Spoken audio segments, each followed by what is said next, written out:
पहले रोजी रोटी चलता था, अब वो भी बंद हो गया सर। कितना दिन से कारोबार कर रहे हैं आप? 40 साल से। 40 साल। नमस्कार, आप लाइव लगातार देख रहे हैं, मैं आपके साथ जीतन कुमार।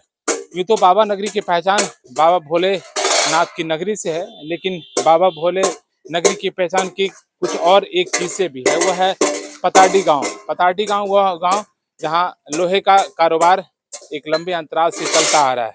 जी हाँ, आप तस्वीरों के माध्यम से देखिए और समझिए कि एक बुजुर्ग एक लोहे के धातु पर अपनी चोट दे रहा है और उसे मूर्त रूप देने की कोशिश कर रहा है। मैं आपको बता दें कि सुबह की पहली किरण के साथ जब चारों ओर सन्नाटा पसरा होता है, तब देवघर जिले के पताडी गांव में हथौड़े की टक टक गूंजने लगती है। लोहे पर पड़ती हर चोट सिर्फ धातु को आकार ही नहीं देती, बल्कि पीढ़ियों से चली आ रही एक परंपरा को जीवित रखने की भी कोशिश होती है। यही आवाज कभी पताडी की पहचान थी, जिसने देवघर की लौह नगरी के रूप में भी प्रसिद्ध किया था। गांव के कई लोहार परिवार आज भी अपने पूर्वजों के इस हुनर को बचाए रखना चाहते हैं। उनका कहना है कि यही काम उनकी पहचान है, लेकिन बाजार, पूंजी और सरकारी और सहयोग के अभाव में उन्हें दूसरे शहरों का रुख करना पड़ता है। हर साल गांव की भट्टियां ठंडी पड़ती जा रही हैं, लोहे के साथ साथ लोहार की उम्मीदें भी पिघलती जा रही हैं। हम सीधे उससे बुजुर्ग से ही जुड़ने की कोशिश करते हैं। बाबा, क्या नाम हुआ आपका? हमरा कितना दिन से कारोबार कर रहे हैं आप? 40 साल से। 40 साल से। सरकार से तरफ से कोई मदद वगैरह नहीं, मदद तो नहीं मिलता है। 40 साल से कर रहे हैं, तो आपके पिताजी भी यही काम करते थे क्या? यही काम करते? हाँ, यही। तो इसमें इनकम वगैरह कितना हो जाता है? हाँ, अपना मजदूरी मिलना हो जाता है। अच्छा, हाँ। कितने का कमा लेते हैं यही महीने का अगर बात करें तो? महीना पर अगर महीने का बात करें तो महीने में कितना इनकम हो जाता है? 1500 2000 हो जाता है। 1500-2000 हो जाता है। हाँ। इसमें घर का लालन पालन हो जाता है, चल जाता है। जहाँ चले इसी यही आधार पर हम लोग काम करते हैं, इसी से सब दिन बाबूजी से सब कारोबारी ही है। अच्छा, यही कारोबार है। यही कारोबार। तो आप अपने बेटे को क्या यही कारोबार सिखाएंगे कि कोई बड़ा काम आप डॉक्टर इंजीनियर बनने के बोलेंगे, क्या कहें? ना, वो तो कारोबार वो दूसरा पकड़ लिया है, और हम लोग का यही कारोबार था। हम अपना नहीं छोड़े, उससे नया नया दूसरा काम करता है। अच्छा, आप लोग लोहार जाति से बिलोंग करते हैं, राइट? आप लोगों के सामने यह भी एक चुनौती है कि इस परंपरा को जीवित रखा जाए। अगर ये काम आप छोड़ देंगे तो आने वाली पीढ़ी कैसे सीखेगी? यह भी एक काम होता था। यही काम होता है। हाँ, हाँ, दूसरा काम नहीं होता। नहीं होता। क्या बना रहे हैं आप? कढ़ाई छोटा छोटा। ये कढ़ाई है। हाँ। अच्छा, ये जो चादरा खरीदते हैं, ये चादरा खरीदने का अपना पैसा लगाते, सरकार से कोई मदद वगैरह? नहीं, कोई तो अपना पैसा सब लाया। ये कढ़ाई बना रहे हैं, इसको फिर गोल कैसे करेंगे आप? कहाँ सांचा दिखाइए। अब देखिए कि ये कढ़ाई का जो साइज है ये दिया जाता है और इसको गोल आकार दिया जाता है। गोल आकार तभी होगा जब इसका सांचा होगा। ये जो सांचा है, इसी में इसको गोल आकार दिया जाता है। बहुत भारी है इसमें, और इसको प्रेशर देकर, जैसे ही प्रेशर देंगे, दबाव देंगे, तो ये अपने आप खुद ब खुद गोल आकार ले लेगा। क्या यही है ना? हाँ हाँ। तो कैसे पीटते हैं, थोड़ा पीट के दिखाइए। पीट के दिखाइए। हाँ, दिखा देते।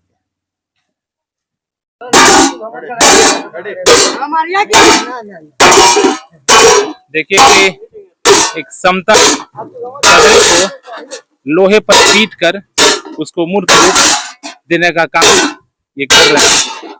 देखिए, धीरे धीरे वो अपना आकार ले रहा है। ऐसे ही रोजाना चदरे पर पीट कर आकार देते हैं, और जब वो आकार जन्म ले लेता है, तब उसे बाजार में कस्टमर के बीच परोसने का काम कर दिया जाता है। ऐसे ही इस पताडी गांव में सैकड़ों बुजुर्ग हैं इस पेशे में लगे हुए हैं और इस पुश्तैनी काम को ढो रहे हैं। जी हाँ, ढो रहे हैं इसलिए कह रहे हैं कि इनकम कम है, लागत बहुत ज्यादा है। इसीलिए कुछ युवक भी हैं, उनसे भी जानने की कोशिश करते हैं क्या इस काम को करने में कितना लागत है, कितना फायदा हो जाता है। फायदा क्या सर, पहले जिस तरह कमाई हो रहा था अब नहीं हो रहा। अब तो खाली खाने वाला जो पैसा बचता है वही होता है, और क्या होता है। इसमें पहले रोजी रोटी चलता था, अब वो भी बंद हो गया सरकार। लेकिन आप इस काम को अगर खत्म कर देंगे तो आने वाली पीढ़ी, आपके बच्चे क्या जाने कि मेरे पिताजी ये करते थे। हम लोग छोटा छोटा जब बच्चे थे उस समय देख रहे थे, लेकिन अभी जो है अभी तो इनकम नहीं हो रहा है इसमें, खाली खाना बचता है इसमें और कुछ नहीं होता है, सिर्फ भोजन पानी हो रहा है। बस सिर्फ खाली भोजन पानी, बस घर इससे चल जाता है। हाँ इसमें भोजन चलता है, भोजन पानी चलता है, बाद की कमाई इसमें ज्यादा नहीं होता। देखिए, क्या नाम हुआ आपका? प्रभु शर्मा। प्रभु शर्मा, लोहार है। देखिए हल्का आकार ले चुका है और ये आकार जैसे ही पूरा राउंड होगा तब इसे बाजार में परोस दिया जाएगा बेचने के लिए। कुछ और भी लोग हैं, उनसे भी जानने की कोशिश करते हैं। क्या नाम हुआ बाबा आपका? मेरा नाम उत्तम मिस्त्री है। कितना मन लगता है इस कारोबार में? कारोबार में मन लगता है लेकिन उसमें प्रॉफिट बहुत कम है, बहुत कम है। क्या वजह है कि प्रॉफिट कम है? जैसे कि चदरा भी आपको 60 रुपया मिलता है, तैयारी करके हम 90 टका बेचते हैं, ज्यादा नहीं ये लगता। जो तैयार हो रहा है कड़ाही, वो कितने का बिकेगा? किसी भी 90 रुपया किलो देगा, 90 रुपये में बिक जाएगा। किलो 90 रुपये किलो बिकेगा। कितना वजन होगा उसका? कितना 1 केजी होगा, 1 केजी। 1 केजी 1.25 केजी होगा। अच्छा, ये पताटी गांव में पूरा गांव यही कारोबार हाँ, करता है? हमारा पता में लोहा कारोबार होता है।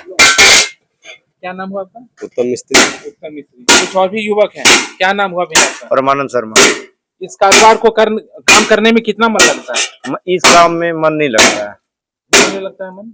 अभी ये इसमें धंधा में बिजनेस में फायदा नहीं है, इनकम नहीं है। इनकम जहाँ नहीं रहेगा वहाँ आदमी को फायदा, मतलब काम करने में मन नहीं लगेगा। तो सरकार की तरफ से आप लोगों के लिए कोई कई सारी योजनाएं भी हैं, लोन वगैरह उपलब्ध हो पाता है? वो उपलब्ध अभी नहीं होता है। फिलहाल सब आते हैं बोलते हैं कि विश्वकर्मा योजना में लोन मिलेगा, इसमें लोन मिलेगा, उसमें, लेकिन बट मिलता नहीं है किसी में लोन। मिलता नहीं। आप लोगों ने कभी इनिशिएटिव लिया कि अब अधिकारी के पास जाएं और आवाज उठाएं कि मुझे लोन की आवश्यकता है? बताइए कि एक क्विंटल का दाम जैसा बता रहे हैं दादाजी, 6,000 रुपया 6,000 रुपया का दाम हो जाता है। अब वो लागत भी नहीं निकल पाता। नहीं निकल पाता है, वो सब मशीन सामान आ गया ना, प्रेशर वाला सामान मशीन आ गया, उसके कारण ये धंधा भी ठप हो जा रहा है आज तो। टेक्नोलॉजी इसके जगह मशीन ले लिया है तो आप लोग का रोजगार थोड़ा ठप हो गया। रोजगार ठप हो गया। ये भी एक बहुत बड़ी बात है। जो आकार दे रहे हैं बाबा, हथौड़े पर चोट मार रहे हैं, लगभग हमको लगता है 100, 200, 300 चोट मारेंगे तो अपना गोल आकार लेगा। लेकिन अब इसकी जगह अत्याधुनिक मशीन जो है वो जगह ले लिया है, तो लिहाजा इन लोगों की रोजी रोटी पर भी आफतान पड़ी है कि हथौड़े की चोट की जगह आधुनिकीकरण जो मशीन है उसकी जगह प्रेशर देकर उसका गोल रूप कर दिया जाता है। लिहाजा इन लोगों की रोजी रोटी संकट प्रदान पड़ी है। लेकिन पताड़ी में जब आएंगे ऐसे ही ठक ठक की आवाज सूरज की पहली रोशनी से सुनाई पड़ने लगती है। कुछ और भी लोगों से बात करेंगे इस पेशे के बारे में। देवघर लाइव लगातार, जीतन कुमार। लाइव लगातार के वीडियो को लाइक करें, सब्सक्राइब करें और बेल आइकॉन को